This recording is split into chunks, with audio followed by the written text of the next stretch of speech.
Docteur Kéry, vous nous entendez?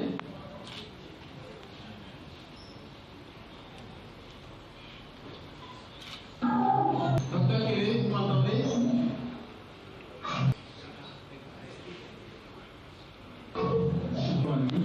Nous allons commencer en tout cas. Le premier intervenant, c'est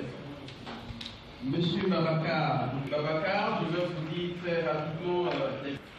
Il est donc, comme je le disais, directeur ouest-africain Wati. Wati est un citoyen qui permet à tous ceux qui le souhaitent, l'État, des institutions et des universités d'Auvergne, Clermont, sur les questions de sécurité en Afrique du Nord. Bonjour. Ouais, le temps de parole. Et puis, suivant avec. Alors, Anne-Marie, je pense qu'on peut commencer avec Yves. Nous verrons les défis liés justement sur les opportunités liées justement à la gouvernance. Qu'entendons-nous par gouvernance? Écoutez, il faut entendre par gouvernance la gouvernance formelle et informelle qui apporte justement la structure d'un service public parmi lesquels la sécurité. Alors, en effet, envisager la sécurité selon la gouvernance, il s'agira de voir que c'est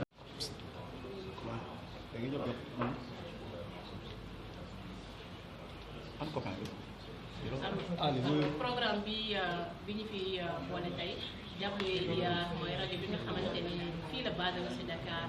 mais dafay couvrir Afrique de l'Ouest maanaam mën nañu wax moom peut-être moom mooy rajo bi ñu fi am pour l'instant bu nga xamante ni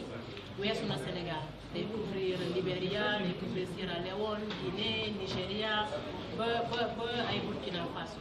rajo bi spécialité mooy maanaam ay àq ak yelleef xool nu ñuy suñu dëkk yi nañ leen di gérer gouvernance bi donc ay programme dafa ci collaborer ay rajo communautaire ci dëkk yi yëpp ñu wax donc comme dañu suñu dëkk yi gis nañ ni suñu région bi dañu am problème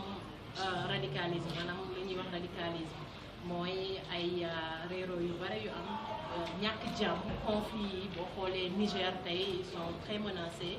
avancé terroristes yi terrorisme baa ngi fii nga jël Mali gis nañu li fa xew donc Sahel bi dafa tàng am bare ay conflit donc avec ak aussi WIA ñu décidé de mettre en place créer programme boo xamante ni day tax ni dinañu mën a daje di discuter ci question yooyu indi ay experts ñi nga xamante ni seen dañ am xam-xam ci wàll yooyu pour ñu waxtaan ak citoyens yi gën a leen leeral lan moo tax conflit yooyu di am lan mooy cause yi lu ko lan mooy fan lay juddoo la conflit yooyu lan lay jur maanaam ci mbiru àq ak yelleef mooy aussi ci disons dëkk ni muy changer dundinu nit ñi ak finalement xool aussi lan mooy solution yi am solution yi nag en général dañuy gouvernement yi wala booy xoolee suñu njiit yi dañuy toog ci seen ay forum wala seen ay bureau di élaborer ay kii ay solution mais du bare lu ñuy dellu ci askan bi pour laaj leen pour wax ak ñoom du bare aussi lu ñuy dellu suñu aada ak cosaan pour xool maanaam bu réeroo daan am nan lañu fexee ba am solution donc programme bi d'une part day jox experts yi maanaam pour ñu gën a ñun créer ñun li ñuy wax naan ñun suñu dégg-dégg ak suñu gis-gis par rapport ak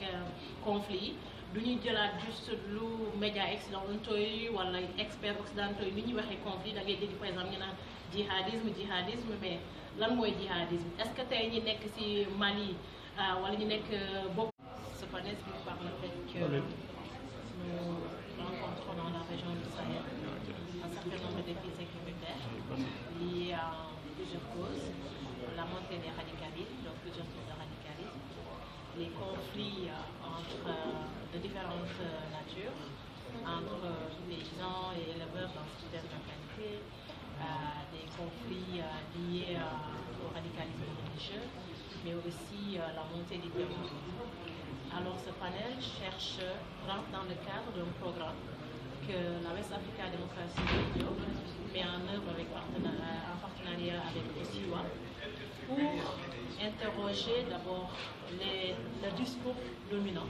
sur les causes de ces conflits-là et sur les implications de ces conflits dans notre région. Il s'agit de faire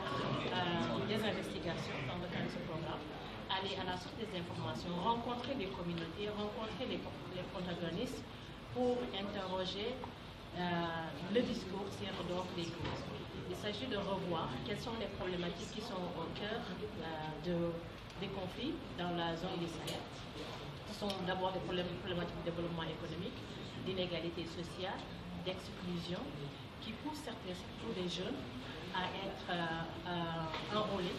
dans des mouvements violents et aussi qui déstabilisent, disons, nos sociétés. Donc, il s'agit aussi de voir comment est-ce que nos États gèrent ces conflits-là, comment est-ce que nos armées gèrent ces conflits-là et quelles sont les implications en matière de droits humains. Ces implications, souvent, ce sont des lois, par exemple, sur le terrorisme, sur la cybersécurité, sur le financement des organisations de la société civile, qui, en fait, en voulant résoudre les conflits, créent d'autres violations de droits humains qui, en retour aussi, peuvent contribuer à nourrir ces conflits. Donc, et enfin, le troisième volet de ce programme, c'est de regarder avec les communautés, avec nos États, quels sont les mécanismes endogènes qu'on peut activer pour la résolution de ces conflits. Vous l'avez dit dans votre discours, il s'agit de déconstruire les narratifs dominants. Donc, moo tax ñu war a delluwaat xoolaat donc aussi xelal état yi suñu état yi pour ñu li ñuy wax attaquer le mal à la racine xoolaat nan la suñu koom-koom yi demee est-ce que suñu koom-koom yi day tax ba ñëpp mën a bokk est-ce que suñu alal bi ñëpp a ko bokk wala est-ce que dafa am ñoo xamante dafa am tuuti ñoo xamante ni ñooy aakimoo lépp ñu bare ñoom du ñu am dara donc moyen bu ñu am dañuy yomb recruter par exemple ñi dañuy yomb recruter dañuy yomb financer pour ñu ay armes et cetera donc loolu tax programme bi taxaw et puis delloowaat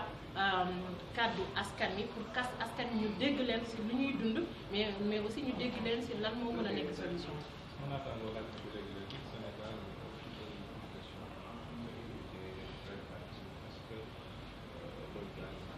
mais en général dañ naan Sénégal yooyu jàmm la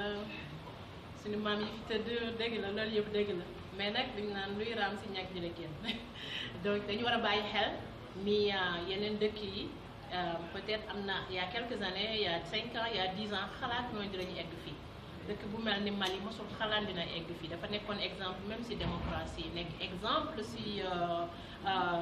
pacifisme mais gis nañ tey Mali ni mu presque désintégré wu gis nañu Burkina Faso presque ñu ngi seen souveraineté ñu ngi koy waaj a perdre ndax rebelle yi jël nañu lu gën a bari si dëkk bi ñu koy contrôler gis nañ li xewoon Côte d'Ivoire il y a quelques années waxatuma nag waxu Mali ak feneen donc yooyu yëpp ay état yoo xamante ni il y a quelques années mosuñu xalaat dinañu egg fii c'est vrai que Sénégal am nañu ay acquis mais nan la ñuy war a gën a tax ba bàyyi xel ba daw lépp loo xamante ni day mën a jur fitna parce que yenn am na ñoo xam dañu koy fooye wala di ko négliger wala di ko tuutil alors que mën na nekk loo xam ne day jur fitna dañu war a sàmm ñun lu ñu am si suñu société si suñu réew li nga xamante ni mooy tax ba fi ñu nekk fii ba tey fii nii yàlla def na ci sutura ñu ngi si jàmm mais jàmm boobu loo xamante ni bu ñu def loo xamante ni da koy sooxe par exemple ñu bàyyi xel si dañu am ay culture dañu am ay religion yu différentes équilibre dañu ko war a bàyyi xel ni ñuy gérer alalu réew ñu bàyyi si xel parce que bu ñu amee ñoo xamante ni ñu bari dañ leen beddi wala gis nañ ñi bokk ñi wala gis nañu ñii ñu ngi am alal bu bare te du liggéey du jàng du liggéey moo tax ñu am ko mais parce que dafa am position bu ñu occupé si pouvoir gérer ressources publiques yi tax ñu aaki moo ko te war te du